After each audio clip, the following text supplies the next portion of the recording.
Good evening, everyone. Welcome back to the Raise Your Banner podcast. Today we're diving into a topic that's often misunderstood: Obsessive Compulsive Disorder, or OCD. I think that most people have heard of OCD, but it's a condition that's often misrepresented.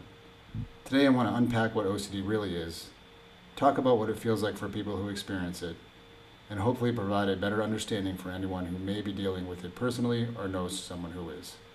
Stick around and enjoy the episode. 3, 2, 1, 0.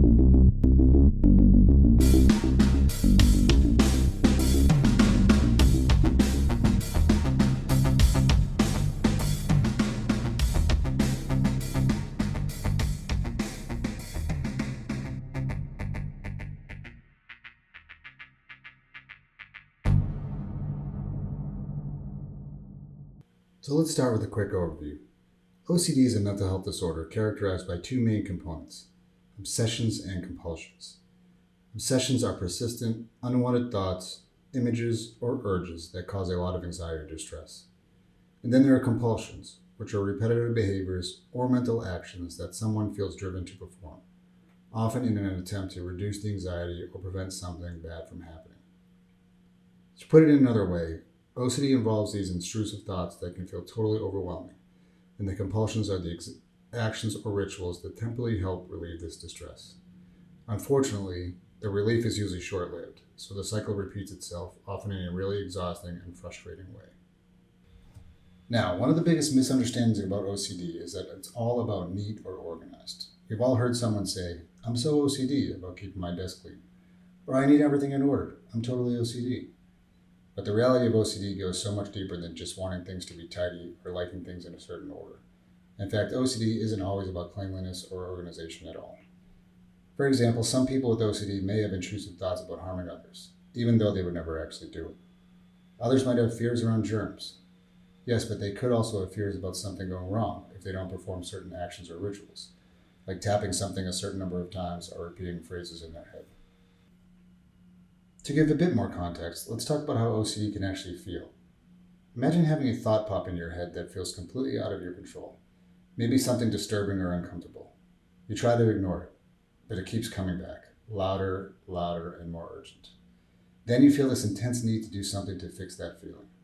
Maybe it's washing your hands over and over, checking the stove multiple times, or performing a special mental ritual. You know logically that these actions aren't really preventing anything, but the anxiety makes it feel like you have no choice. It's a cycle that can become extremely distressing and time-consuming. People with OCD often feel embarrassed or frustrated about their rituals, but stopping them can feel impossible without the right help. Now let's talk a little bit about how OCD is diagnosed and treated. First, it's very important to know that OCD is more than just having certain quirks or habits.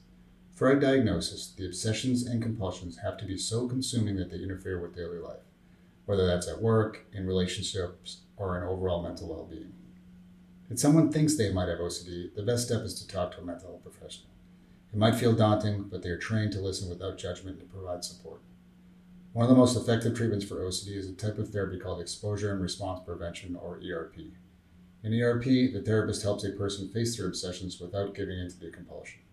So, for example, if someone's compulsion is to wash their hands frequently and repeatedly, ERP would involve gradually learning to resist the urge to wash after an exposure to a situation that triggers the obsession, like touching a doorknob. It can be a tough process, but over time, many people find that ERP helps them regain control and break the cycle. Medication is another option that can help some people manage their OCD. Selective serotonin reuptake inhibitors, or SSRIs, are commonly prescribed and can help reduce the intensity of obsessive thoughts. But like any medication, they work differently for everyone, so it's something to discuss carefully with a doctor.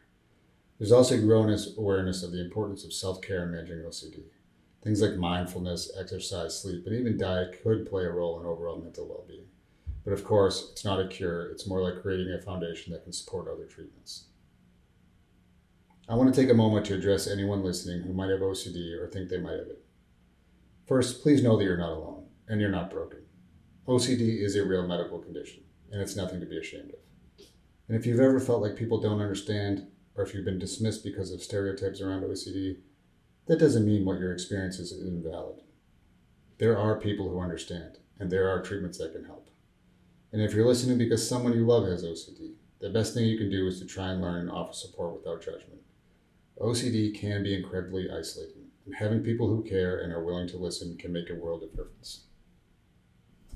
To wrap up this episode, OCD really is a complex and challenging condition, but it's also a manageable one with the right support. Understanding what is and what it isn't can go a long way toward breaking down the stigma and misconceptions that might make it so hard for people to seek help. Thank you for joining us today on the Raise Your Banner podcast. I hope this episode has been informative and maybe even comforting for anyone out there dealing with OCD, either directly or indirectly. Remember, help is out there, and there's always hope, no matter how things might be. Keep moving forward and stick around. Raise your banner if you need help, and raise your banner to let others know you're a safe person to turn to. Until next time, stick around and keep on moving forward. Research conducted by Matrixa Research Group. Artwork created by Jenna Bordinger at jbordingerart.com or at jbordinger_art on Instagram. And music by Josiah Renton, DJ Slowbro.